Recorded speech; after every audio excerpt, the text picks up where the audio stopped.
लामा जी ने ये सोचा कि नहीं मैं बीटी एक्ट में जो है मेंबर बन जाऊं, उसमें शामिल हो जाऊं। सूचना यही मिल रही है कि उन्होंने जो है भारत सरकार से मदद लेना शुरू कर दिया और भारत सरकार इनके बीच में, आंदोलनकारियों के बीच में ही अपने लोगों को घुसा करके उनको कमज़ोर करने का प्रयास किया। अब भंते बिनियाचार्य जी ईमानदारी निष्ठापूर्वक जो है लड़ाई लड़ रहे हैं, तो टकराव तो होना तय है। हम जो है सम्राट अशोक, चंद्रगुप्त, बाबा साहब भीमराव अंबेडकर के जो विचारधारा पर ईमानदारी से काम कर रहे हैं, अगर आप गद्दारी करोगे तो टकराव तो होना तय है, आज नहीं। तो जिन लोगों का डीएनए भारतीय नहीं है, उनको भारत की 1 इंच पर भी कब्जा करने का अधिकार नहीं है। तो अभी तो किए हैं ना। तो किए हैं तो हम भी मैदान में है ना, हम मरे नहीं ना, अभी जिंदा है ना, हम भी तो मैदान में हैं। तुम बुद्ध बन जाओ, बुद्धिस्ट बन जाओ ना। अब अपने आप को बौद्ध कहना शुरू कर दो। जितने भी हिंदू है यहाँ पर, जितने भी हैं, वो सारे हिंदू कहना बंद कर दो और तुम बौद्ध बन जाओ। तो भाई तुम आओ फिर बौद्ध विहार में और करो वहाँ पे पूजा पाठ, जो भी करना चाहते हो। तो बौद्धिस्ट बनना पसंद करेंगे वो लोग, पूछिए उनसे। तो वो तो बने दिल्ली से चल के आए, जो बिनयचार्य जी को जो गलत तरीक़ा से प्रशासन ने उठाकर जेल में डाल दिया, इसी पे बात करते हैं। नाम क्या होगा सर आपका? आरपी मौर्य, चीफ राष्ट्रीय अध्यक्ष मंडल भारतीय राष्ट्रीय पार्टी जी। अच्छा, जो बिनयचार्य जी बीटीसी एक्ट बुद्ध पूर्णिमा के दिन जो धरना दे रहे थे, चल रहे थे, उसके बाद रात को होटल से प्रशासन उठाती है।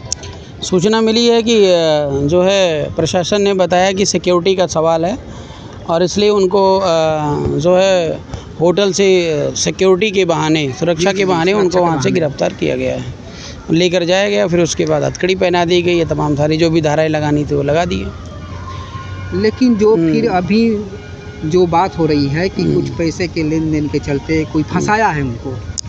नहीं, बात पैसे की लेन देन ये तो छोटा मोटा इशू है। मेन लड़ाई जो है यहाँ पे बौद्ध विरासत पर कब्जा करने का है। एक्चुअली 1949 का जैसा एक्ट है, आपने देखा सुना है जी जी। तो 49 से यहाँ पर जो है उस मंदिर पर ब्राह्मण जो है वो बौद्ध धर्म को चला रहे हैं। तो हमारे समाज के विद्वान जी लोगों को जब ये लगा कि नहीं ये तो गलत हो रहा है कि बौद्ध समुदाय के साथ जो है अभद्रता हो रही है, उनके हक अधिकार को मारा जा रहा है, तो लोगों ने इसका विरोध किया, जिसमें डॉक्टर खैरात साहब जो है, बिलास खैरात जी हमारे साथी हैं, आपका भी काफ़ी अच्छी भूमिका रही है, और भंते बिनियाचार्य जी ने इस मुद्दे को लीड किया। अब भंते बिनियाचार्य जी जब मुद्दे को लीड कर रहे थे तो यहाँ पर देश की राजनीति में होता गया है, पक्ष को गिराने के लिए जो विपक्ष होता है, ठीक है ना, वो अपने लोगों को इनके बीच में छोड़ देता है। तो कुछ ऐसे लोगों ने जो है सरकार के साथ और ब्राह्मणवादी व्यवस्था अर्थात मनवादियों के साथ मिल करके और भंते जी को ही कमज़ोर करने का प्रयास किया और षड्यंत्र के तहत मुद्दे को रोकने के लिए, इस आंदोलन को रोकने के लिए उनको जेल में मतलब पहुंचा दिया। और बेल अगर जेल में कोई जाता है तो बेल की कंडीशन क्या है आप जान ही रहे हैं। आजकल ये डॉक्यूमेंट नहीं, वो डॉक्यूमेंट नहीं, यही चल रहा है। लेकिन जो धरना प्रदर्शन हो रहा था 12 फरवरी से स्टार्ट था, आखिर उस समय ठीक से चल रहा था, आखिर बीच में कहाँ गड़बड़ हो गई? गड़बड़ यहाँ पर बता तो रहा हूँ मैं आपको। एक तो हमारे जो लोग हैं, जो जितने भी बुद्धिस्ट सोसाइटी की मैं बात करूँ तो उसमें एक नेता, एक नेतृत्व तो नहीं होता है, वहाँ पे सारे नेता बनते हैं। जी जी। और समस्या ये हो जाती है कि मैं बड़ा कि तुम बड़ा, तो उस बड़े के चक्कर में अब लामा जी ने ये सोचा कि नहीं मैं बीटी एक्ट में जो है मेंबर बन जाऊं, उसमें शामिल हो जाऊं। सूचना यही मिल रही है कि उन्होंने जो है भारत सरकार से मदद लेना शुरू कर दिया और भारत सरकार इनके बीच में, आंदोलनकारियों के बीच में ही अपने लोगों को घुसा करके उनको कमज़ोर करने का प्रयास किया। अब भंते बिनियाचार्य जी ईमानदारी निष्ठापूर्वक जो है लड़ाई लड़ रहे हैं, तो टकराव तो होना तय है। हम जो है सम्राट अशोक, चंद्रगुप्त, बाबा साहब भीमराव अंबेडकर के जो विचारधारा पर ईमानदारी से काम कर रहे हैं, अगर आप गद्दारी करोगे तो टकराव तो होना तय है, आज नहीं कल होगा, सीधी बात है। यही मेन कारण रहा है कि उन्होंने उन चीज़ों का विरोध किया जो चीज़ नहीं होनी चाहिए थी, और जो चीज़ नहीं उसका विरोध किया तो उनके पास पुलिस था, प्रशासन था, सिस्टम था, उनमें उलझा करके उनको जेल भेज दिया गया। ये सर जी जो है वहाँ पर उपस्थित नहीं थे, फिर भी इनका नाम उसमें आ गया। मेरा भी नाम कल आ जाएगा भाई मैं आज उनके साथ। लिखा है कि विनय चारिया जी के ऊपर इल्ज़ाम लगा है कि उनको किसी को मारे हैं। अरे तो इल्ज़ाम लगाने के लिए तो मैं तो बोलता हूँ ना, इल्ज़ाम का मतलब मारे हैं का कोई प्रूफ है? कहीं खरोच आई है किसी को?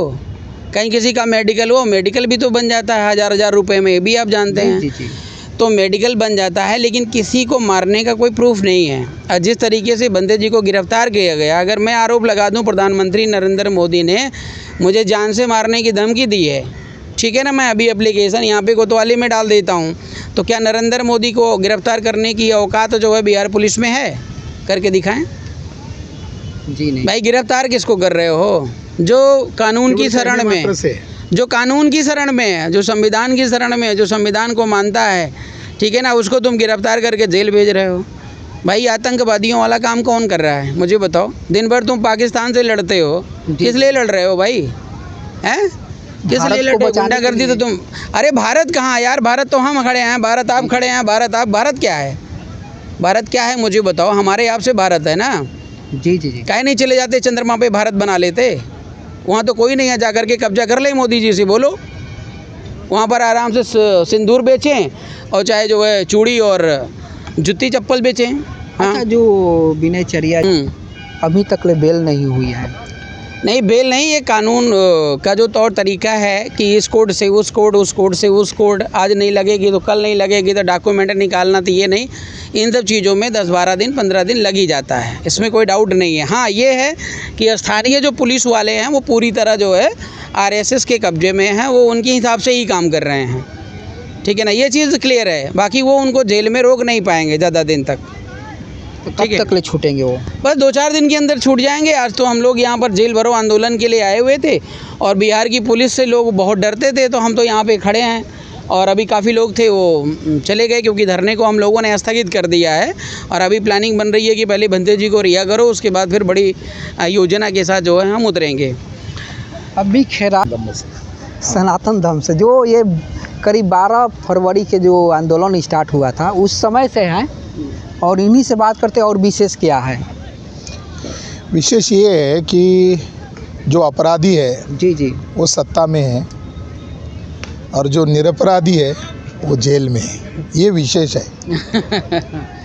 कैसे कि देश में एक कानून है, देश में एक संविधान है और उसके अनुसार संवैधानिक मर्यादाएं भी है।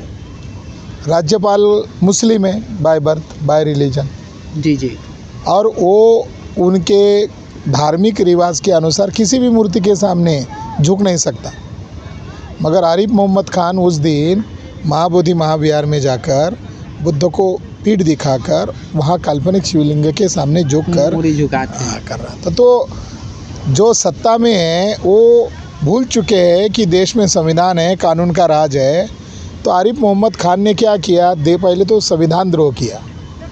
दूसरा वो अचानक किया ऐसा नहीं, वो सुनियोजित है, कलेक्टर उसमें सहभागी है। अब कल मुझे सुनाई दे रहा था कि कलेक्टर का इधर ट्रांसफ़र हुआ है, गया का कलेक्टर इधर आ रहा है। ये मैंने कल उड़ती हुई खबर सुनी। आ रहा है, आ चुका है, आज आ गया है। तो इसका मतलब है कि जो राष्ट्रद्रोही या संविधान द्रोही कार्य में सहभागी है उन लोगों को हेडक्वार्टर बुला लिया जा रहा है। ये बहुत बड़ा अपराध है और बीटीएमसी इसमें डायरेक्ट इन्वॉल्व है। अब वो प्लेस बुद्धिस्ट प्लेस है, आपराधिक कृत्य सरकार के लोग कर रहे हैं, तो इसका विरोध भी नहीं कर रहे लोग। उस दिन वो 13 के दिन की घटना हुई है और वहाँ जय श्री राम के नारे कौन लगा रहे? आरएसएस बीजेपी के लोग लगा रहे। जब आरएसएस के पार्टी वहाँ है तो जय श्री राम के नारा लगी भी करेगा, तो उसके बाप का नहीं है ना, उसके बाप का नहीं है महाबोधि महाविहार, मोहन भागवत के बाप का नहीं है और ये देश भी उसके बाप का नहीं है। वो जो डीएनए टेस्ट हुआ तो ब्राह्मणों का डीएनए वेस्ट यूरेशिया से निकला है, विदेशी है। तो जिन लोगों का डीएनए भारतीय नहीं है उनको भारत की 1 इंच पर भी कब्जा करने का अधिकार नहीं है। तो अभी तक किए हैं ना, तो किए हैं तो हम भी मैदान में है ना, हम मरे नहीं ना, अभी जिंदा है ना, हम भी तो मैदान में हैं। आखिर उसका डीएनए विदेशी है। हाँ। तो क्या चाहते हैं कि भगा दें? तो इस देश में मुग़ल आए थे, मुग़ल चले गए, अंग्रेज़ आए थे, तो अंग्रेज़ को भगाया गया, लेकिन अंग्रेज़ को भगाया गया, अंग्रेज को भगाया गया ना, हाँ, लेकिन भगाया गया ना, हाँ, अंग्रेज को भगाया गया। भगाया गया ना। अब कल तुम्हारे चैनल को उसने ये कहकर बैन कर दिया कि तुम सरकार के खिलाफ, सरकार के नीतियों के खिलाफ दिखा रहे हो, इसीलिए तुम्हें जेल में ठूसा जाएगा, तो मान्य करोगे? तो हाँ, तो इसलिए जो संविधान के खिलाफ कार्य करेंगे उनको भगाया जाएगा, तो ब्राह्मणों को बख्शा नहीं जाएगा। उचित समय पर बोलेंगे क्या करना है उनके बारे में। विदेशी लोगों को इस देश में रहने का अधिकार नहीं। उदाहरण के लिए बताते, 2014 में भारत पर कर्जा था लगभग 55 लाख करोड़, नहीं 55,000 और अभी कितना है? अभी 2,05,000, अभी कितना है? 265 लाख करोड़ रुपए। तो ये देशभक्त है ये क्या देशभक्त है? 2014 के बाद देश पर इतना कर्जा करने वाला आदमी, इतना कर्जा करवाने वाले लोग क्या देशभक्त है? बिहार के लोगों को रोज़गार नहीं है, दिन दहाड़े कट्टियों से गोलियां मार दी जा रही है, हत्या की जा रही है, लोकतंत्र है। अरे कौन सी मांग कर रहे हैं हम? कोई गलत काम कर रहे हैं क्या? महाबोधि महाविहार पर पंडों का क्या काम है? ये कहना गलत है क्या? ना, लेकिन वो बोलते हैं कि वो भी हिंदुए हैं। तो हिंदू है कौन हिंदू है? बुद्ध को भी हिंदुए कहते हैं। अरे कौन? अब देखो, नहीं, सुनिए, अगर ब्राह्मण हिंदू कहता है तो हम उसको हिंदू मानते हैं, ब्राह्मण को, मगर वो हमें क्यों हिंदू कह रहा है? क्या बुद्ध धर्म के ग्रंथ त्रिपिटक में हिंदू शब्द है? लगता है अरे हिंदू शब्द नहीं है ना। ये 1800 ईस्वी के बाद आया है। तो आपको सब मालूम है, तो आप क्यों उनका पक्ष ले रहे हो? पक्ष नहीं, सवाल कर तो रहे मैं आपको कह रहा हूँ, हिंदू का मतलब होता है गधा, गुलाम, चोर, डाकू। तो अपने आप को ब्राह्मण कहे हिंदू, वो हमको क्यों हिंदू कह रहा है? कि आप हमें हिंदू कहना छोड़ दो, तुम बुद्ध बन जाओ, बुद्धिस्ट बन जाओ ना। आप अपने आप को बौद्ध कहना शुरू कर दो। जितने भी हिंदू है यहाँ पर, जितने भी हैं, वो सारे हिंदू कहना बंद कर दो और तुम बौद्ध बन जाओ। तो भाई तुम आओ फिर बौद्ध विहार में और करो वहाँ पे पूजा पाठ, जो भी करना चाहते हो। तो बौद्धिस्ट बनना पसंद करेंगे वो लोग? पूछिए उनसे। तो वो तो बनेंगे नहीं, कहेंगे नहीं बनेंगे कि बौद्ध विष्णु के 11वां अवतार है। अरे विष्णु कौन है पहले उनसे पूछो ना। बाबा साहब अम्बेडकर ने 22 प्रतिज्ञा दी है, दी है। वो भी नागपुर में जाकर दी है, और उसमें एक प्रतिज्ञा है बुद्ध विष्णु का अवतार है, ये मिथ्या प्रचार है। ये प्रतिज्ञा होने के बाद ही धम्म दीक्षा का कार्यक्रम हुआ। तो अब भारत में मूर्ख लोग नहीं हैं, अब बुद्धिज़्म को मानने वाले लोग तैयार हो गए, और यहाँ के सेंसस के बिहार के डाटा में बुद्धिस्टों का आंकड़ा आ गया है। लेकिन आगे जो विनय चरिया जी हैं अभी जेल में, आगे क्या रणनीति होगी आपकी? आगे रणनीति मैदान की होगी, उनको बाहर आने दीजिए। ये बेटी एक्ट तो निरस्त करके ही रहना, हम करके ही छोड़ेंगे। अच्छा, जो आकाश लांबा जो इल्ज़ाम लगा रहे हैं कि बाहरी लोगों के अब जो धरना दे रहे हैं कहीं और जाके देने वाले हैं, अभी कहीं मिनिस्ट्रीज में दे रहे हैं, 10-20 को आदमी हैं, लेकिन अब कहीं और देने वाले हैं। तो वो बोल रहे हैं कि अब की जो आदमी आएगा तो वेरिफिकेशन करके लेके आएंगे। तो हो सकता है कि वो उनको जाकर वो उनको जाकर पूछिए, वो उनको जाकर नहीं सुनिए, वो उनको जाकर पूछिए वेरिफिकेशन का क्या मापदंड है, क्या नहीं। ये तो हम अलग मामले पर आपसे बात कर रहे हैं। ब्लड टेस्ट करवा ले, बुद्धिस्ट है कि नहीं है, वो खुद ही टेस्ट करवा ले। ये जो आंदोलन है ना, ये बिहार के लोगों को मैं कहना चाहती हूँ कि ये आंदोलन जो है ना, ये हमारी विरासत की लड़ाई है। और हम विरासत इसलिए बोल रहे हैं क्योंकि हम बाबा साहब को पढ़ चुके हैं। हमें पता है बुद्ध का इतिहास क्या है। जो कहते हैं ना कि विष्णु, तो विष्णु का इतिहास बताएं, वो कौन थे, कहाँ जन्म हुआ था, उनकी तारीख क्या है, कि उनके माँ बाप कौन थे, उनका परिवार कहाँ है, क्या कर रहे हैं। तो भैया विष्णु का कोई इतिहास नहीं है, ये मनगढ़ंत काल्पनिक बातें हैं। और बुद्ध को गलत बताने के लिए, बुद्ध को भुलाने के लिए, क्योंकि शुरू से करते आए। अभी आज हम लोग देख रहे हैं कि देवघर जो है, जो हम लोग देवघर जाते हैं और पानी चढ़ा, सावन में जाते हैं गंगा ये चढ़ाने के लिए, वो भी तो बुद्ध की मूर्ति है। तो बुद्ध को तुम लोगों ने रंग रोगन लगा करके, कितने भी रंग लगा लो, कितने भी कुछ कर लो, लेकिन ये षड्यंत्र है, ये ब्राह्मणों के षड्यंत्र है। शुरू से SC ST OBC को उन्होंने मिथ्या में फंसा के रखा है, और आज भी वो यही करना चाह रहे हैं। विष्णु का नाम लेकर के हमारे बुद्ध को, और हमारे जो जितने भी SC ST OBC है वो बुद्धिस्ट थे, ये चिक करके हम कह रहे हैं कि SC ST OBC जो है वो बुद्धिस्ट थे, और ये ब्राह्मण राजपूत ठाकुर जो है ना, ये बाहर से आए हुए लोग हैं। जिस तरह से मुस्लिम और अंग्रेज यहाँ आए थे, वैसे ही ये लोग यहाँ आए हुए थे। अब उनकी बातें नहीं चलेगी। इतना बोल रही हैं, हो सकता है कि आप ही के ऊपर FIR हो जाएगी। अरे कर दो ना भैया, कर दो। जेल जाने के लिए जेल जाने के लिए तैयार है हम। जेल भरो। क्या करोगे? जेल जाके मारोगे, पीटोगे, करोगे क्या? हाँ? अरे नहीं, भाई ठीक है, जेल हम- मैंने बड़ी देखी हाँ। है। वो जेल वोल की धमकियों की ना दे बिहार ना दे, सरकार, और अब ना डर मोदी से नहीं है। डरते हैं ना नीतीश से डरते हैं, ठीक है ना। अभी तो ये चिनगारी है, हम यहाँ पे आए थे लोग, अभी पूरे देश के लोगों में संदेश जा रहा है, ठीक है ना। और बंते जी ने रोक दिया, नहीं तो मैं यहीं पे झंडा बैनर लगाकर बैठने वाला था। और मात्र 2 दिन अगर मैं यहाँ पे बैठ जाऊँ तो यहाँ पे लोगों की कमी नहीं होगी, ठीक है ना। तो जेल वोल डरने जाने से डरने औरने की कोई बात नहीं है। जेल उनके लिए भी बनी है, हमारे लिए भी बनी। जो गलत करेगा हो जाएगा। ज़बरदस्ती तुम ये मुझे कब तक कांसीराम ने भी रखोगे? कहा था कि हमारी जो पहली जनरेशन है ना, वो मारी जाएगी।